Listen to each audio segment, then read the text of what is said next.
ನಮ್ಮ ಪ್ರಕಟಿತ ನೀತಿಯೆಂದರೆ ಪಾಕಿಸ್ತಾನದೊಂದಿಗೆ ಮಾತುಕತೆ ನಡೆಯುತ್ತದೆ ಎಂದಾದರೆ ಅದು ಭಯೋತ್ಪಾದನೆಯ ಕುರಿತಾಗಿಯೇ ಆಗಿರುತ್ತದೆ.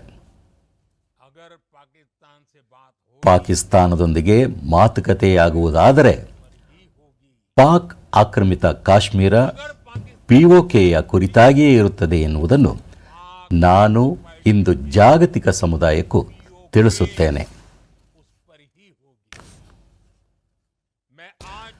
ನಮ್ಮ ಪ್ರಕಟಿತ ನೀತಿಯೆಂದರೆ ಪಾಕಿಸ್ತಾನದೊಂದಿಗೆ ಮಾತುಕತೆ ನಡೆಯುತ್ತದೆ ಎಂದಾದರೆ ಅದು ಭಯೋತ್ಪಾದನೆಯ ಕುರಿತಾಗಿಯೇ ಆಗಿರುತ್ತದೆ.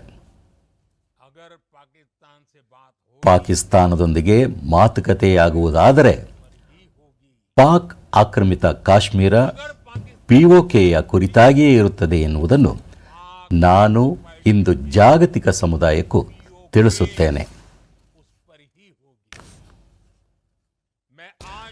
ನಮ್ಮ ಪ್ರಕಟಿತ ನೀತಿಯೆಂದರೆ ಪಾಕಿಸ್ತಾನದೊಂದಿಗೆ ಮಾತುಕತೆ ನಡೆಯುತ್ತದೆ ಎಂದಾದರೆ ಅದು ಭಯೋತ್ಪಾದನೆಯ ಕುರಿತಾಗಿಯೇ ಆಗಿರುತ್ತದೆ.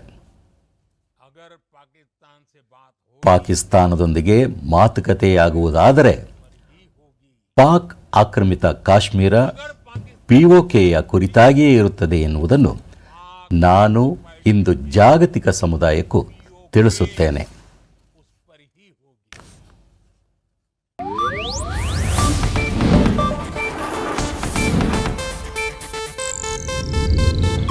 ಇದು ಏಷ್ಯಾನೆಟ್ ನ್ಯೂಸ್ ನೆಟ್ವರ್ಕ್ ಪ್ರಸ್ತುತಿ.